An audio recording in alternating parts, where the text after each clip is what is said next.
It's debate night, but we're not in Milwaukee.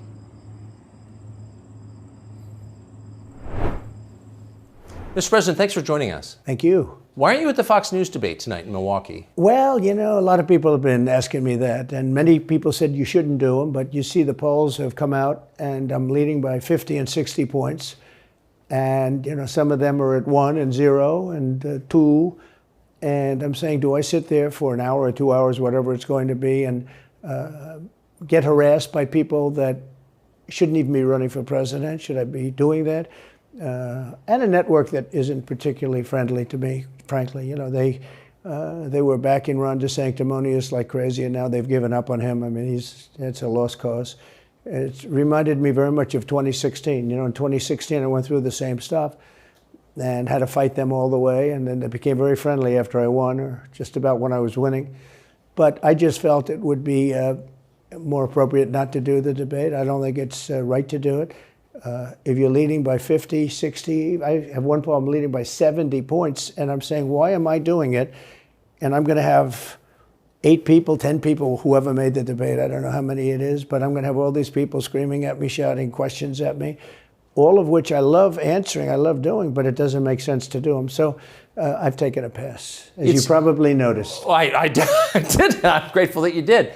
It's interesting, though, because you spent a lot of your career in television. Yeah. You had a top show in television on NBC. But you don't feel the need now running for president to do television, obviously. Do you think television is declining? Well, according to a poll that I guess we just saw, it just came out where it's down like 30, 35%, but I think they were referring to cable. I think cable's down because it's lost credibility. MSNBC, or as they say, MSDNC, is so bad. It's so wrong what they write and what they do and what they say. It's fake news, as I said. I think I came up with that term. I hope I did, because it's a good one.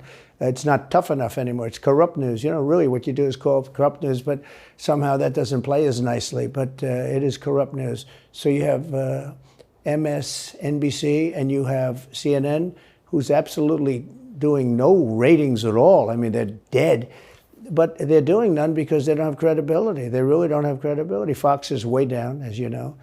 And the good old days are long ago. I will say this, it could come back, but they just don't have a lot of credibility, Tucker. You know that perhaps better than anybody. I think it was a terrible move getting rid of you. You were number 1 on television, and all of a sudden we're doing this interview, but we'll get bigger ratings using this crazy forum that you're using than probably the debate or competition. When you say there are people on stage who shouldn't be running for president, who do you mean? Well, I don't want to really use names, but it wouldn't matter too much. A guy like, I call him Ada Hutchinson. It's Asa, but I call him Ada. Why do you call him Ada? I could tell you, but I don't want to get myself in a little trouble. But he's weak and pathetic, and he was, I never understood the guy, never knew him. He was the governor of Arkansas, not a very popular guy. I don't know how but that state is such a great state. The people are so incredible in that state, and they love me and I love them. How does this guy get elected governor of Arkansas? But he's nasty always, and has been. A guy like Chris Christie, the guy left with a 8%, think of it, 8% approval rating in New Jersey. Now he's running for president. And he runs solely on the basis, let's get Trump. He's like a savage maniac. He's like a lunatic. And that's all he talks about. His poll numbers are very, very low. He's about 2%. What's he like? You know him well. No, I've been friendly with him over the years, but I couldn't give him a job because I just never trusted him very much. I was just never one of his people that really trusted him. I never gave him the job. And that's one of the reasons he feels so hurt and so betrayed. And I understand that. I really do. I understand it. But I never gave him. He wanted to be different things. He was looking at different elements of the administration, and I decided I didn't want to do it. And now I'm glad I did, because you see, but we had some great people. I had great people. We'll have even better people if we do this, because now I know Washington. Before I didn't know Washington. But guys like Bill Barr were terrible. I mean, they were, I would say, Bushies. I say that with respect to the Bush family, but they were Bushies, and it doesn't work out for us. It was clear, this is kind of far afield, but it was just interesting. I read Barr's account of his time. He wrote a book about it, right? His autobiography. And in it, he lies about Jeffrey Epstein's death. clearly lies. Do you think Epstein killed himself sincerely? I don't know. I will say that, he was a fixture in Palm Beach. Yeah. I don't know what Barr said about it either. I have no idea what he said. What did he say? He killed himself, probably? He said he killed himself and that they were going to do this investigation. They never did the investigation. It's never been public. Well, and they hid it. And why are they doing that? And clearly Barr knew. But why would Bill Barr be covering up the death of Jeffrey Epstein? Bill Barr didn't do an investigation on the election fraud either, okay? He said he did, and he pretended he did, but he didn't. McSwain, the U.S. attorney in Pennsylvania, Philadelphia, said Barr just wouldn't let him do it. It was crazy. Barr became so petrified, so frightened of being impeached. They were going to impeach him. I don't know if you remember it. Yeah. It's not a big moment in history. But they said, we're going to impeach. They play a much rougher game, the left, the lunatics. And they were going to impeach Bill Barr, and he was petrified. Now, how do you not get impeached? Don't do any of this stuff. But he didn't do the job there. I don't know what he did with Epstein, but possibly he didn't. Do you think it's possible that Epstein was killed? Oh, sure, it's possible. I mean, I don't really believe. I think he probably committed suicide. He had a life with, beautiful homes and beautiful everything, and he all of a sudden he's incarcerated and not doing very well. I would say that he did, but there are those people. There are many people. I think you're one of them, right? But a lot of people think that he was killed. He knew a lot on a lot of people. He was killed. You think so? I think the closer you look, I'm not a conspiracy person at all. I believe everything I hear. But yeah, the closer you look into it, I mean, the Attorney General of the United States, your Attorney General, clearly lied about the Epstein death. Yeah, and he was. Why? He was certainly. It wasn't well done. They had no cameras. They had no anything. Everybody was sleeping, and a case could be made. Look, I'm not going to get involved in it, but I can tell you a case could be made either way. But it certainly wasn't the most well-run place. So the reason I'm asking you is I'm looking at the trajectory since 2015 when you got into politics, for real, and then won.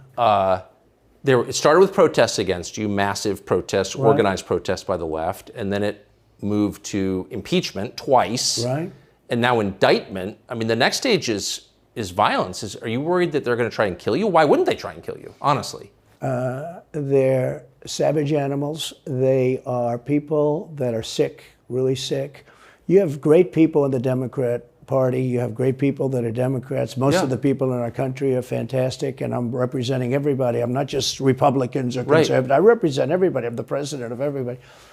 But I've seen what they do. I've seen the lengths that they go to. When they make up the Russia, when that's exposed and they go down, and Barr should have gone after them, and other people should have gone after. And they did very late, because the Durham report came out. It was fairly good. It could have been a lot tougher, I guess, but it was fairly good. But it explained how corrupt it was. I'll tell you who did a great job was the Inspector General Horowitz. He did a phenomenal report. You didn't have to go to Durham. He did it on Comey and on, I guess, McCabe and some others, and it was a vicious, it was basically a true report, how bad they are. But these people are sick people. These are people that I think they hate our country. You want to know the truth. When you see open borders, when you see these policies that they have, and so many other things, it's so sad to see.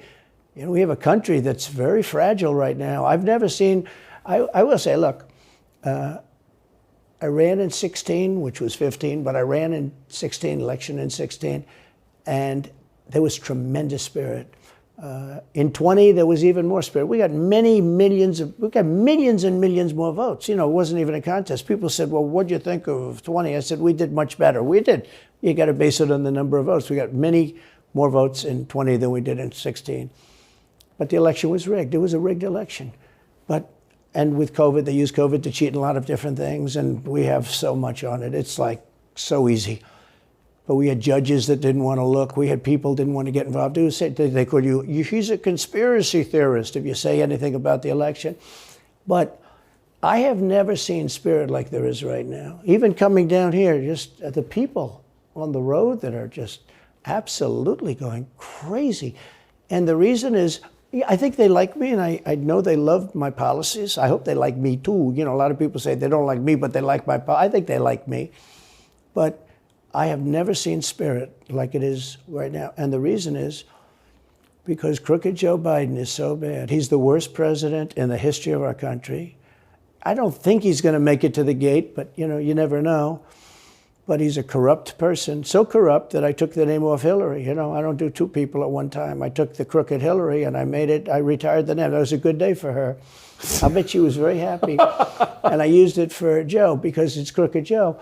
But Joe is really... But you don't think he's going to make it to November of 24? Well, I think he's worse mentally than he is physically. And physically, he's not exactly a triathlete or any kind of an athlete. You look at him, he can't walk to the helicopter. He walks, he can't lift his feet out of the grass. It's only 2 inches at the White House, right? That's not a lot. But you watch him, and it looks like he's walking on toothpicks. So, and then you see him on the beach where he can't lift a chair. Those chairs are meant to be light, right? They're like 2 ounces. Yeah. You lift them up. He can't lift the chair. He can't walk to the chair. And I don't know what they're doing with the beach. This beach is seeming to play a big role, but they love pictures of him on the beach. I think he looks terrible on the beach. He looks terrible on the beach. Skinny legs. Well, he can't walk through the sand. Sand is not that easy to walk through, but when he walks through it, he can't walk through the sand. And there's somebody in there that thinks he looks fabulous at the beach. I think he looks horrible at the beach. Plus, the beach doesn't represent what a president's supposed to be doing. You're supposed to be working. You're supposed to be getting us out of that horrible, horrible war that we're very much involved in with Russia and Ukraine. You could do that. You could do that very easily. I believe you could do that I don't believe he could do it because he's just incompetent. But that's a war that should end immediately, not because of one side or the other, because hundreds of thousands of people are being killed. Can you imagine you're in an apartment house and rockets are going into that building and blowing it up and knocking it down? And why should anybody, human beings, these are human, whether they're Russian or Ukrainian or whatever they are, it's got to be stopped. And it can be stopped very easily. It would have never started. If I were president, it would have never started. So back to Biden, I'm interested. So you think he's failing? He obviously is failing. I think it's clear to everybody. But that would make Kamala Harris the candidate? Well, not really. I guess they'd have maybe a free-for-all. A lot of people say she has to remain for certain reasons the candidate. She has to. I don't think that's true, actually. I don't think that other people would stand for it. She has some bad moments. Her moments are almost as bad as his. I think his are worse, actually. Yeah. But she seems pretty senile, too. She speaks in rhyme. It's weird. It's weird. But she has bad moments. And in rhyme? What do you... Well, the way she talks, the bus will go here and then the bus will go there because that's what buses do. And it's weird. The whole thing is weird. This is not a president of the United States future. And I think they probably have some kind of a primary and other people will get involved. Newsom, right? Could be. I always got along well with him, believe it or not. But could be him, could be somebody else. He's got a big load on his shoulders because you look at California, what's happened. But I don't know if the American people really, the people that vote for him, I don't even know if they care. You look at so many of the things that are going on, and people don't seem to be, in the old days, if you had a bad record, it meant a lot. Today, if you have a bad record, it doesn't really mean anything. He looks good, he's a nice looking guy, speaks well.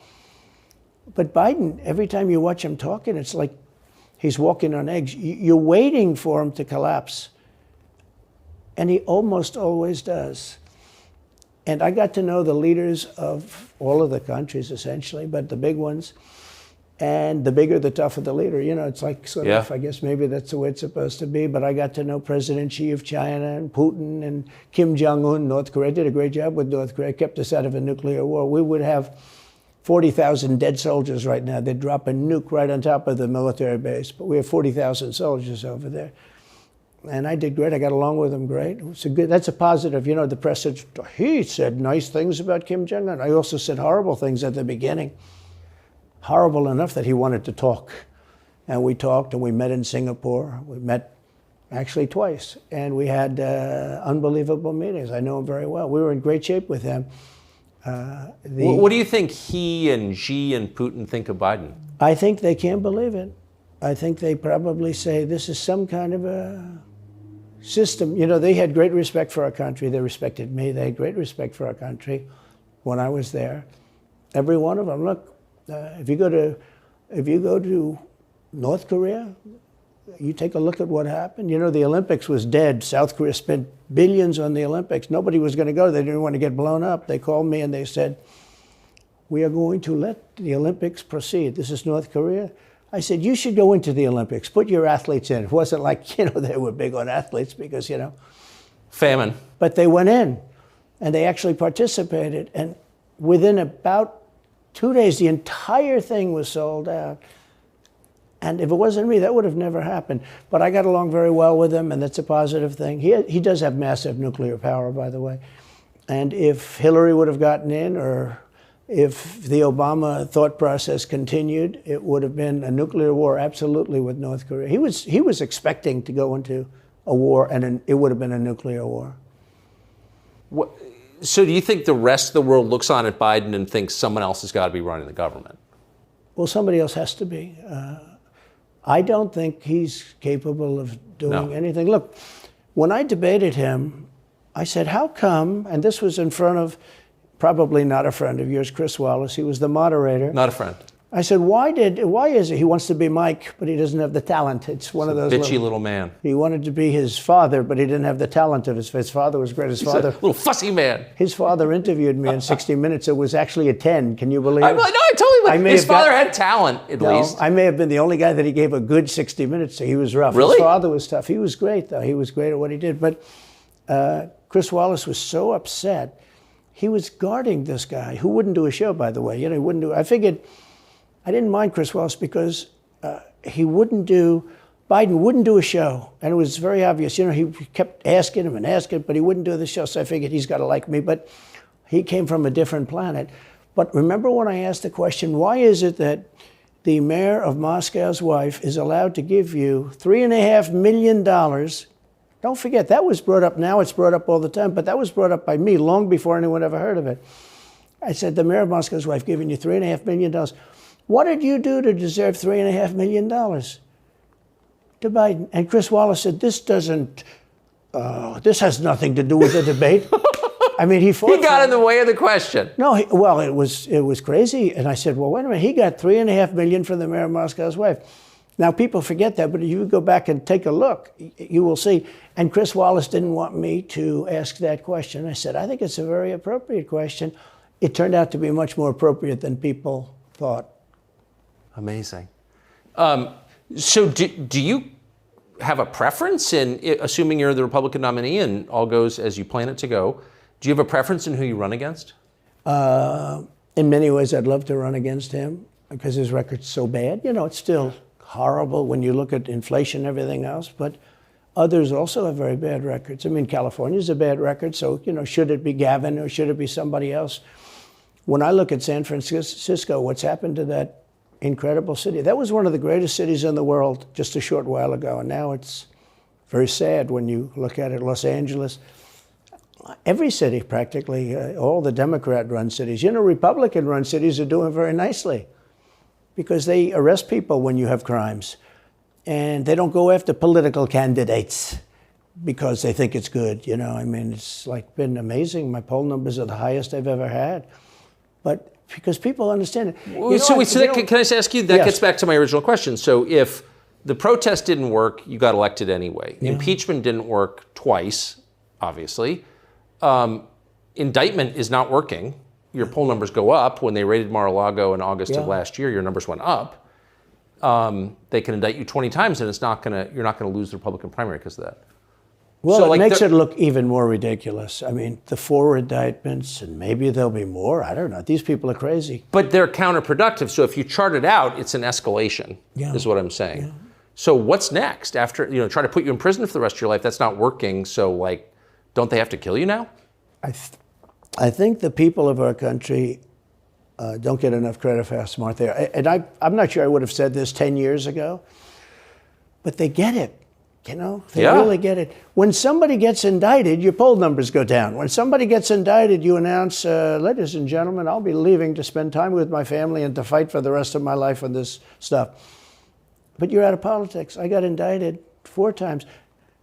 All trivia, nonsense, bullshit. It's all bullshit. it's horrible when you look and you look at what they're doing.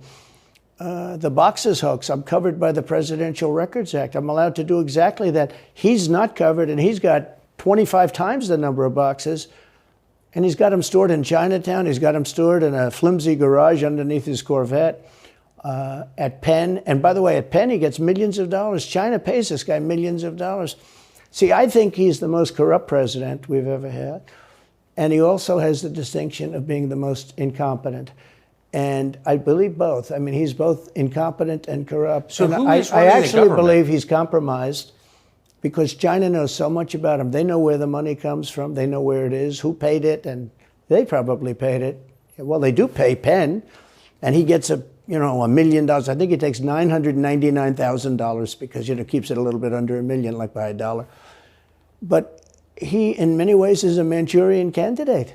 We have a Manchurian candidate, and he's afraid to tell Russia to get out of Cuba. He's afraid to tell China to get out of Cuba. He's afraid. China now is building, think of this, China is building military installations in Cuba. The Cuban population of Miami is not too happy because they're never going to be able to go back. And you don't even hear about it. And the worst culprit is the press, the media, because normally, when I first heard that China is building installations in Cuba, and installations means military installations, okay, they said just some communication. They did that on the islands with Japan. They took the island, they started this massive construction, and they told everybody, including the Japanese have to be very careful. They told everybody that this is a housing development. They're going to build a housing development. And I said, how come the runway is 20,000 feet long? Private jets need 4,000 feet. They don't need 20,000 feet. The big ones need 20,000 feet. They don't even need 20. And I looked at the runway. I said, that's the largest runway ever built, both in width and length, for housing development. There's nobody that has a plane that big that you would have a runway that's Why is for China testing. allowed to conduct imperialism in our hemisphere? Well, yeah, and it's far beyond Cuba. It's all over South America. Yeah, in the Caribbean. So we built a thing called the Panama Canal. We lost 35,000 people to the mosquito, malaria. Yeah. We lost 35,000 people building. We lost 35,000 people because of the mosquito. Vicious. They had to build under nets. It was one of the true great wonders of the world. As he said, one of the 9 wonders of the world. No, it was one of the 7. It happened a little while ago, It says 9 wonders of the world. You could make 9 wonders. He would have been better off if he stuck with the 9 and just said, yeah, I think it's 9. But this is one of the true 7 wonders of the world. And you take a look at the Panama Canal. It was such an incredible engineering marvel. We sold it under Jimmy Carter. We sold it to Panama for $1. The following day, they quadrupled the amount of money that ships had to pay to get across. They didn't lose one ship. And now they've made it much bigger, and now they've widened it. They've doubled it, right? They've more than doubled it. And it's one of the most profitable things. Any time it's just incredible, right? We gave it away for $1. China now controls it. They actually control the Panama Canal. They run it, they control it. And we shouldn't let that happen. And we can't let China be in Cuba. And they'll get out. If I'm president, they'll get out. Because I had a very good relationship with President Xi, but he respected this country, he respected me. And he'll get out. And we can't let them run the Panama Canal. We built the Panama Canal. Should have never been given to Panama. We should have had it. But we gave it for $1. Think of it. They quadrupled. In one day, they lifted the fees, which are, pretty big, for these massive ships to go through, right? Rather than going around the Cape and through all the tremendous storms, such beauty, it's beautiful stuff. But you didn't want to get caught in those storms. Those were storms that wiped out the biggest ships. And we go through the Panama Canal, we built it, and we gave it away for $1. Think of that, how stupid are we? We have done the stupidest things in this country. And now we have a president that can't put 2 sentences together, can't speak, can't walk, can't talk. I don't think he gets to the starting gate, but these people do miracles. I mean, he ran out of his basement, and you got away with that one because of COVID, so he sort of got away with it. They cheated on the election. But you have people that are very smart, but they're fascists and they're radical left lunatics, and they're destroying our country with the all-electric cars and the windmills all over the place, which, by the way, don't work, and they're all, most of them made in China. For the most part, they're made in China. Germany a little bit, but China. But you look at what's happening to our country, even no voter ID. I mean, why don't they want voter ID? There's only one reason they don't want voter ID, because they want to cheat. I mean, who doesn't want, the Democrat convention, the last one, they had voter ID that was this big. It looked like a prison card, this big on their chest. You walked in, they had your picture, your this, your fingerprint. They had everything. The most incredible voter ID I've ever seen. That was to get into the Democrat National Convention. But to get in to vote, if you buy groceries, if you buy practically anything now, you have ID on a card, credit cards or otherwise. But don't you think it's racist to have to show your ID? Well, they probably say that. They use anything not to show ID, because voter ID is pretty simple. And we could go back, and we should go back to all paper ballots, voter ID, same-day voting. France did it. France had mail-in ballots, and it was terrible. Anytime you have mail-in ballots, you're going to have massive cheating on your elections. Anytime, but not just the presidential election. Anytime you have... Isn't that the whole point of them? Yeah. So you can cheat? Oh, yeah, sure. It's their whole point. That's their whole point. They want to cheat, yeah. They have to cheat because their policies are so bad that if they didn't cheat, they couldn't get elected. Who wants open borders? Who wants high taxes? Who wants high interest rates?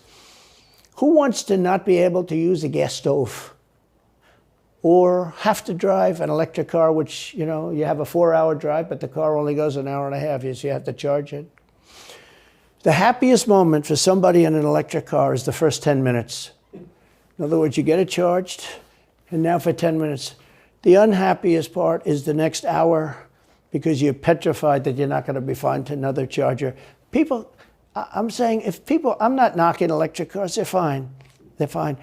But if people want to buy a gasoline car or a hybrid, hybrids are pretty good, actually, but they should be allowed to buy. They don't want to do any of this. So right now, California's in a big brownout, because their grid is a disaster. The grid all over the country is sort of a disaster, but the grid in California. And yet, they want to have, in a very short period of time, millions and millions of cars going off that grid, essentially.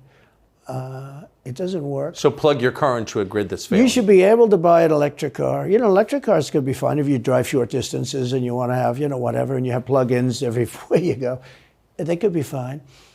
But you got to have gasoline cars. You got to have everything. Let people buy everything. Now the new thing is your heating systems in the house. They don't want you to have a modern day heating system. They want you to use a heating system that will cost you at least $10,000 to buy and won't work very well. None of the stuff works as well. One of the things I did with EPA is you have states, many states, most of the states have so much water. It comes out of heaven, right? The water pours down and you have it. It's there. It's got to go wherever it goes, into the oceans, whatever. It's not like a big problem. Now, in some states, they have a problem. You have some desert areas and all, and for that, it's okay. But they have sinks where no water comes out. You turn it on, no water comes out. No water comes out of the shower. No water is allowed to go into the washing machine for your dishes or for your clothing or what. And I avoided all of that. Wait, they have sinks where no water comes out? Sure, you have restrictors. When I say no water, very little water. You want to wash your hands, right? Yeah. And you've seen this, and you turn on the sink and it's very little. Or you want to wash your beautiful hair, right? And you're standing under a shower. Then the suds never go. The water comes out very slowly. I'm sure you've seen this. It usually takes place in new hotels and new homes. Yeah, you take a drill and take the they have limiter out. Well, you can, but now they make it so you can't do that so easily. They have a restrictor. It's called a restrictor, and it restricts the water from coming out. So I ended all of that, and you have to see these. They let the water come out. You know what people do? They wash their hands like 5 times longer, or in the washing machine, they'll press for their. Let's say the dishwasher, they'll press it, then they'll press it about 7 or 8 times. Yeah. They'll end up using more water, and it still won't be very good. I met with the head of Whirlpool. They were practically going out of business during my administration, and they said to me, from Ohio, incredible, great state, I love Ohio, and they were really doing badly because people were dumping washing machines all over, mostly from South Korea, but also from China. And he was explaining it's just a terrible situation. I said, let me ask you, how's the quality? He says, we're better, but they are good enough quality. But, of course he's going to say that. But, they are better. He said, but they don't allow us. They're dumping these machines. They're cutting us in half. They're killing us. And on top of it, the government won't let us use water in our machines. I mean, he shows me like a quarter of a bottle of water. That's supposed to be washing clothing. And I freed it all up, and I put tariffs on these countries that were selling and the machines coming into the country. And that company went from all the washing machine companies, they make washing machines, they make dryers, they make all of the different machines that do this kind of work, including dishwashers. And they went from a disaster area to being just thriving. But can I ask, they love me in that part of Ohio. Well, I bet they do, but why should EPA, no one at EPA was elected by anybody, why do they have the power to decide how much water your washing machine uses? Shouldn't Congress in a democracy get to vote on that? Yeah, you could say that. They do things that are not very... So how do you, that's my question, how do you, if you get elected again, go back to Washington, how do you keep the agencies under control? How do you keep FBI and CIA specifically under control? The way you do it, like I fired Comey, that was a big deal. A lot of people said, and I fired him very early. Somebody said, oh, I wish you would have fired him. There was a real question about firing him. Anyway, you understand, because, when they have a 10-year term, there is a question. I fired Comey. That was a great thing. If I didn't fire Comey, maybe I wouldn't be talking to you, or I'd be talking to you about real estate or something else other than politics, right? That was a coup, in my opinion. That was a very sick deal. That was the insurance policy. You remember the insurance policy? Oh, she's going to win, darling. She's going to win. But just in case she doesn't, we have an insurance policy. An insurance policy was what they were doing. And we caught them with that. That was a very important tweet or whatever it was, text. It was a big deal. That was a big deal. The insurance policy. She's going to win 100 million to 1. Now, that's not good odds. At least they gave me 1, right? 100 million to 1. But just in case she doesn't win, we have an insurance policy. And everybody said, that's strange. That's strange. But we caught all that because I fired Comey. Because when I fired Comey, it was like throwing a rock into a hornet's nest, into a nest of bees, and the place went crazy. So when you were president, are you confident that you knew everything, say, CIA was doing around the world? No, I'm not. It's a very interesting group of people. I had very good relationships, I thought, but I was a little surprised when I got out that, things go on. Look, it's... What were you surprised by? I was surprised. I think it's some of the people. I was surprised that there was... I had a group of people. Look, we killed many, using the CIA, I have to say this, very bad actors. We were very good at it. You look at Soleimani, you look at al-Baghdadi, bigger than Osama bin Laden. I mean, Osama bin Laden, but al-Baghdadi did ISIS, and he was rebuilding ISIS very strongly. And that was the CIA that did that? That was really us that did that. Yeah. That was really us that did that. And Soleimani was us that did that, not so much CIA. But we did some very good work with the CIA. But I started, when I looked at the 51 intelligence agents saying that was the laptop from hell was Russia disinformation, when I took a look at that, I said, that's a horrible thing. They knew it wasn't. They knew it was not. And by the way, you're talking about cheating on the election? McLaughlin and Fabrizio, great pollsters, they said a thing like that plus other things meant anywhere from 10 to 17% of the vote would change. Whatever happened to Mike Pence? You've always been nice to Pence. I've never heard you criticize Pence. You've defended him in public many, many times. He's out there attacking you. What is that? So Mike wants to run for president. You got to understand, in my opinion, Mike Pence had the absolute right to send the votes back to the legislatures. The Democrats and everybody said, you don't have the right. In other words, what I said, is he a human conveyor belt? You mean if he finds fraud in Pennsylvania, in Georgia, in any of these states, Arizona, he has to send them to Mitch McConnell, right? That's right, sir. Well, if he finds fraud, he has to? Yes, sir. I said, so he's a conveyor belt. Boom, put him in. I said, I don't agree with that. And we had some lawyers, not all, we had some lawyers that said, no, you do have the right to send them back to the legislatures to be rechecked. Because if you looked at what went on in Wisconsin, who, by the way, now agree with me, Wisconsin has been virtually, other than the fact they're not allowed to do anything statutorily. But Wisconsin has been, I mean, what they found is incredible. I mean, we won Wisconsin. But Mike Pence had the right, in my opinion, to send him back. Do you ever talk to him now? No, I haven't spoken to him in a long time. I was very disappointed in him. I didn't want to do what Thomas Jefferson did. Thomas Jefferson, it was Georgia. And it was, hear ye, hear ye, the great state of Georgia is not capable or allowed to tabulate their votes. And Thomas Jefferson, who was the vice president, said, is Georgia sure that they cannot tabulate their votes? Georgia is sure. He didn't send them back and have them redo it. He said, we will keep the votes of the great state of Georgia for Thomas Jefferson and his president. I didn't ask him for that. Could have done that too, but I didn't. I thought that would be turmoil. I asked him to send him back to his legislature, to the legislatures, you know, in Wisconsin, let's say. But why didn't he? I mean, you'd worked together for 4 years. You're the president. He's VP. You say you're aligned on everything. I think he got very bad advice. I really do. Now, let me tell you what happened. I sat there with a few people. I think his lawyer was in the room too. His lawyer was very much against it. There were other lawyers that felt you could do it. It was one of those things. I think you could have done it. I think you can always do something if you see fraud or if you see problems.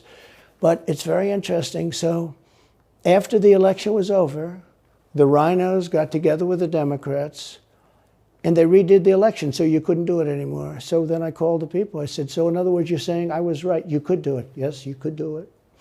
In other words, they took the Voting Act and they redid it so the vice president no longer has the power to do what I said he could do. So when that happened, I said, wow. And you know, you'd look some of these Democrats in the eye and they'd say, he has absolutely no right to do it. And immediately after the election, they met rhinos, could name them all, and Democrats, and they approved legislation that takes away the right of the vice president to do it. So I said, so you're saying I was right. The vice president did have the right to do it, and they said, yes, he did. So if you're saying they stole it from you last time, why wouldn't they do the same this time? Oh, well, they'll try. They're going to be trying, yeah. And not only me, you know. Look, DeSantis is out. I think he's gone. So he was at a level. People have figured him out. He's gone. But if somebody else got in, other than me, they'll go at him just as viciously as they did me. These people are sick. They will go after them. And a lot of people say they won't be able to hold up. I do get credit for holding up quite well, I must tell you. I think it's... How do you do that? How do you get indicted, you know, every week and stay cheerful? I think it's a lot easier because I'm so high in the polls, because it means the people get it. The people see it's a fraud. The people see it. Like this horrible district attorney from just a little while ago, from essentially Atlanta, it's Fulton County. She said, basically, I don't have any right to challenge an election. Well, what about Stacey Abrams? What about Hillary Clinton? What about all of these Democrats that are still challenging my election? The same people that are saying he's challenging an election challenged my election. And they did it with slates. They did it with all sorts of things. They were very bad about it. But basically, they're suing me, and they're saying, you don't have any right to challenge it. If you challenge an election, we're going to indict you and put you in jail. So what they're doing is they've weaponized, and don't kid yourself, the DOJ and Biden and the whole group, they're watching all of this stuff. They love the local stuff. You know, the DA in Manhattan. Not only that, they put one of the DOJ top people into the Manhattan DA's office to run things. They don't even have a case against me. It's not even a case. Everyone says, even the Democrats say, you can't bring these cases. You have no case. The Attorney General or the District Attorney, Fannie Willis, in Atlanta, she's getting killed. Basically, she's saying Trump doesn't have the right to criticize an election. But you've been around long enough now. You've seen many elections criticized. I mean, Hillary Clinton goes crazy. Every time she talks, she says, he's not the president. Jimmy Carter said, he's not the president. Well, I am the president. Hillary Clinton called me, by the way, at 3:02 in the morning to congratulate me the night of the election. Did her voice crack? Well, her voice was, it's very different, I will say. I won't get into that. But what do you mean? Her voice was very different. Don't forget, they were all celebrating at 5 o'clock in the afternoon. And I came home and I said, I think we won. I felt we won because the rallies are so big. We'd go to Wisconsin and we'd go to Georgia.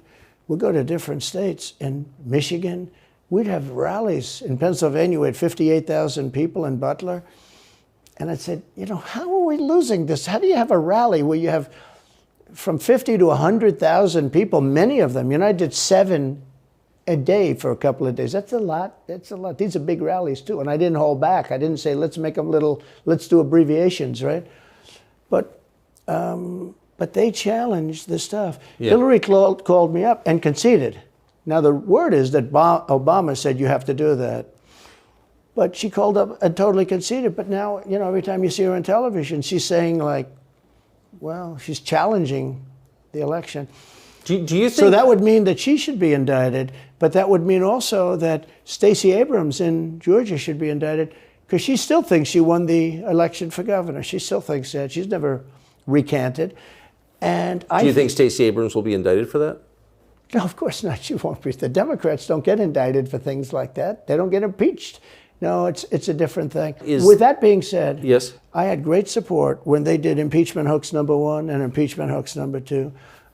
Jim Jordan, the House was fantastic. And actually the Senate was very good for me, other than, Mitch McConnell. I think it's too bad I endorsed him. He was begging, he was going to lose that race, and I endorsed him, and he ended up winning the race because of my endorsement. He was down, he was going to lose to Amy McGrath. She was $90 million in cash, all set to go. She was leading by 3. He was going down. I did him a favor, and then 3-4 months later, he really wanted to impeach me. He's a bad guy. But if you look at what's going on politically, it's so interesting. The level of loyalty is different in politics than it is in normal life, I will say. With that being said, I've had great loyalty also. But the House was fantastic. The Senate was very good. They overrode Mitch McConnell. Mitch McConnell, in my opinion, was trying to get senators to impeach me, especially for the second one. And on the first one, he acted very, very slow. He should have gone much faster. But Mitch McConnell wanted to, and the senators went up to him, guys that are subservient to him because he gives money. He gives them money. He gives them a lot of money. He raises some money and he gives it to them, and therefore they do what he said. That's the only form of leadership he's got. So last question. If you're elected president again, what's your number one priority? When you ran last time, you said, I will build a wall. This time, your bottom line top promise to the country. So you can do numerous things at the same time. Of course. But let's say number one is a border, and taking hundreds of thousands of criminals that have been allowed into our country and getting them out and bringing them back to their country, Guatemala. By the way, not only the 4 countries that we think of as neighbors, all over the world. Last month, we had 149 countries represented. Think of it. We had 149 countries represented, Tucker, from places that many people never even heard of, coming into our country. And they're coming in from mental institutions, and they're coming in from prisons. They're emptying out their prisons all over South America. They're emptying out their mental institutions. Terrorists are pouring into our country. We have no idea. I had the strongest border in the history of our country, and I built almost 500 miles of wall. They like to say, oh, was it less? No. I built 500 miles. In fact, if you check with the authorities on the border, we built almost 500 miles of wall, and I had another 200 that I was going to build. It's like water. It seeks. And we're going to build another 200. We built it. It was all set to go. All they had to do was install it. It would have taken 3 weeks. And that's when I found out. I said, I think these people actually want open borders. The first thing I would do would be I would seal up the border good and tight, except for people that want to come in legally. Do you think we're moving towards civil war? There's tremendous passion and there's tremendous love. January 6th was a very interesting day because they don't report it properly. I believe it was the largest crowd I've ever spoken before. And some of the crowds I've spoken before. And like July 4th on the Mall. I think they had 1 million people there. But I think that the biggest crowd I've ever spoken before was on January 6th. And people that were in that crowd, a very, very small group of people, and we said patriotically and peacefully and patriotically, right? Nobody ever says that. Go peacefully and patriotically. But people that were in that crowd that day, very small group of people, went down there, and then there are a lot of scenarios that we can talk about. But people in that crowd said it was the most beautiful day they've ever experienced. There was love in that crowd. There was love and unity. I have never seen such spirit and such passion and such love. And I've also never seen simultaneously and from the same people such hatred of what they've done to our country. So do you think it's possible that there's open conflict? We seem to be moving towards something. I don't know, because I don't know what it, I can say this. There's a level of passion that I've never seen. There's a level of hatred that I've never seen, and that's probably a bad combination. Donald Trump, thank you. Thank you very much. Very much. Thank you. That is a bad combination, by the way. Bad combination. Thank you.